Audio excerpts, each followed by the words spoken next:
पेटल्या मशाली स्वराज्याच्या संकल्पाची नवी पहाट ही झाली.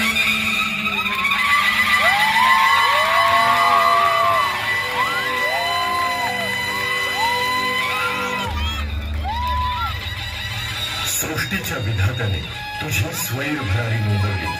भाळे तुझ्या कर्माची भाकी ते जणू गोंदवली. भर दरबारात वस्त्रहीन करणारा समाज दुर्योधन आणि कौरव दुःशासनाच्या रूपानं पावला पावलावर भेटतोय.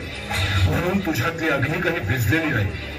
प्रत्येक वेळी वस्त्र पुरवायला माधव येईलच असं नाही. आणि म्हणूनच तुझ्या मनगटात असलेल्या ताकदीला शस्त्र बनव. धार चढव. डोळ्यात आग आणि अन्यायाला परतवून लावण्याची ताकद तुझ्या पावलात तुलाच निर्माण करावी लागेल. तू सरस्वती लक्ष्मीचं रूप आहेस, पण कधीतरी दुर्गा आणि चंडीचं रूप बनून हपापलेल्या नजरांसमोर पाय घट्ट रवून काळ बनून उभं राहिलं पाहिजे ते तुलाच. वासनांध आणि पुरुष प्रधान वृत्तीला रोखण्यासाठी आणि त्यांना ठोकण्यासाठी.